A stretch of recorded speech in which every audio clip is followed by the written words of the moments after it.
Thunder. Enter the three witches. Thrice the brinded cat hath mewed.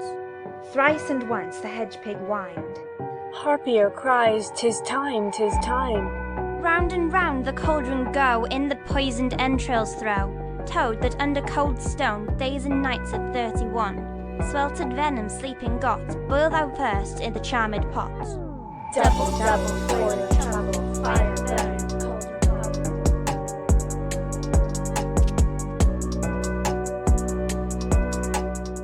Welcome, dear listeners, to a Moonless Nights special Pine Cones episode of Rowan and Pine, where we bring you short sprinklings of folklore, mystery, and all-round spookiness. I am Neve. And I'm Emily. Tonight, we invite you to step into the abyss of Shakespeare's Macbeth and peer deep into the darkest, most chilling corners of the witch's ancient art. You'll learn the sinister secrets of spices and herbs whose names have been whispered through the corridors of the supernatural long before they graced our mundane kitchens. These ingredients sound grotesque and foreboding, but you might have many of them in your own kitchen as we speak. The curiosity lies not just in their properties, but in the mysterious names that have veiled them for centuries. So, as the witching hour descends upon us, let us conjure and explore our most spine-tingling witch code names for herbs and spices.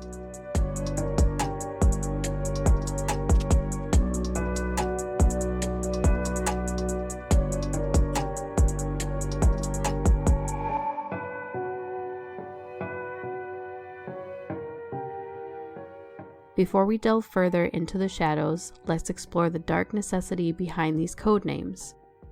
Witches have always been surrounded by a cloak of secrecy and persecution. This gave birth to the practice of using secret code names for their ingredients. Witches throughout history operated in a dangerous environment. In eras like the one in which Shakespeare's Macbeth takes place, the mere suspicion of practicing witchcraft could lead to torture and execution. In those times, the use of code names was a way for practitioners to protect themselves from the prying eyes of authorities, neighbours, and even family members who might report their activities. These coded names gave another layer of secrecy to their rituals and recipes, allowing witches to communicate their intentions and ingredients while keeping the true nature of their work concealed. It was a matter of life and death. These names created a shroud of ambiguity, preventing outsiders from fully understanding the mystical ingredients and their uses. Using code names also allowed witches to pass down their knowledge through generations. It was a way to protect their traditions and ensure the survival of their craft in a world that often sought to erase it. In essence, these names were a form of cultural preservation, keeping ancient wisdom and practices alive in the face of persecution. So, when we unravel the enigma of code names for herbs and spices, we're not just delving into the mysteries of the occult, we're also peering into the shadows of history, where survival depended on the art of deception. It reminds us that the stories of the witches and their crafts are not just tales of magic and mysticism, but tales of resilience and defiance in the face of adversity. When we explore these dark corners of history, we uncover not only the secrets of witches, but the secrets of humanity's darkest fears and desires. Come with us as we journey deeper into the heart of the witching hour, where the boundary between reality and the supernatural blurs into one chilling tapestry.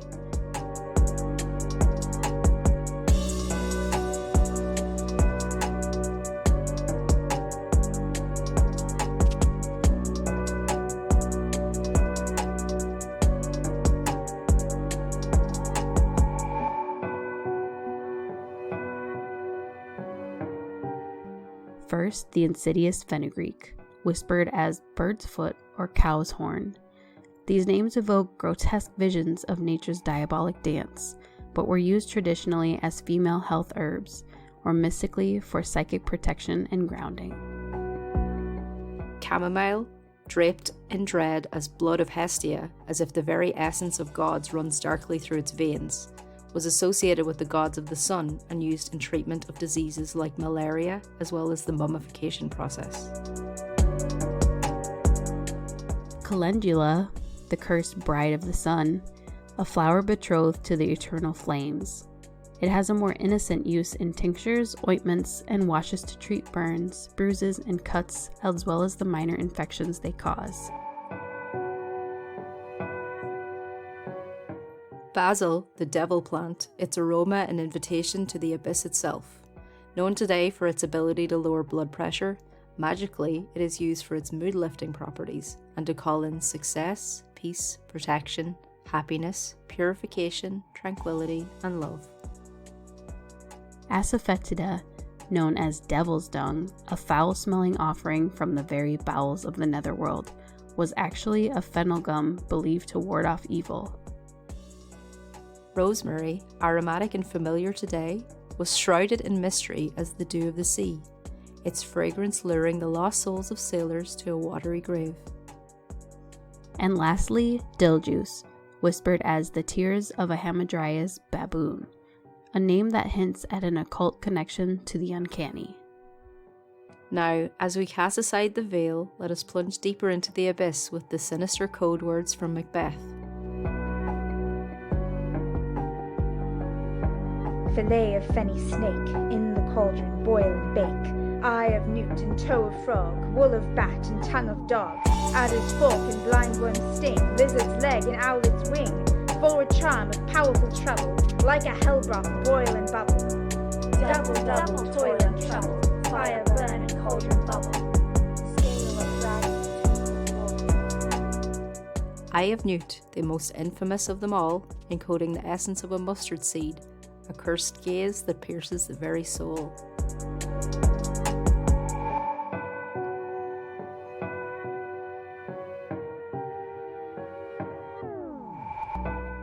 Fillet of a fenny snake, or a snake from a fen, which means a bog, could also be an Indian turnip, which was also known as snake meat and grew in bogs and damp places. It was used as contraception for women, but to aid in fertility in men. Toe of frog is a reference to the bulbous buttercup, its shape resembling a grotesque amphibian's appendage. It is used to aid prosperity and wealth, which any practitioner would want. Wool of bat is a reference to moss or holly leaves, as if they are the very pelt of creatures that prowl in the night. Our listeners know holly is used to ward against elves, fairies, and other spirits that could otherwise cause harm. Tongue of dog is a deadly nod to hound's tongue, its hairy stalks hiding venomous secrets. Those who ingest will die painfully from damage to their liver. Adder's fork, the serpent's kiss, whispers to us about the dogtooth violet, a plant whose beauty also conceals a deadly, poisonous embrace. Blindworm's sting is hinting at poppy seed, knotwood, or wormwood, which is often used in rituals performed for those who are dying, to ease their transition into the other world and enable them to let go. Lizard's leg is that creeping vine, ivy, that conceals many things. Ivy was a folk remedy for easing swelling and blockage of airway passages. Owlet's wing is a cryptic choice, possibly ginger or garlic, the dead man's treacle. These pungent scents veil the horrors they hold, while enhancing any spell. Today, we know they are full of anti-inflammatory, antibacterial benefits.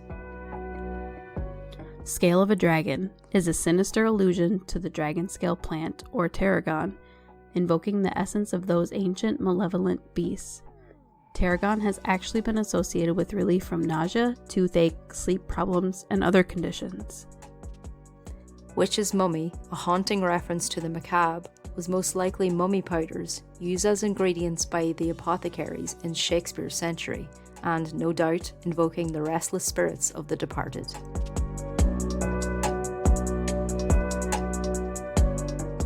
As the spectral mists of the night shroud our journey, we hope these tales help you connect with your inner witch the next time you reach for your spice rack. Until next we meet, dear listeners, remember the shadows conceal more secrets than we dare to fathom. Thanks for listening, and fuck yeah, folklore. Fuck yeah, folklore.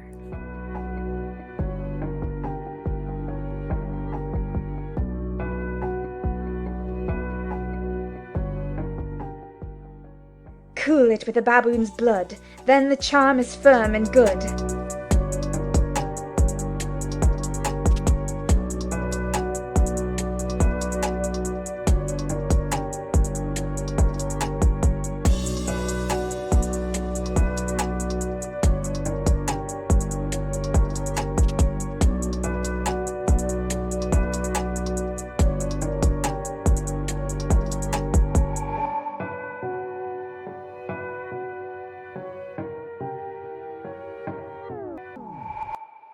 By the pricking of my thumbs, something wicked this way comes.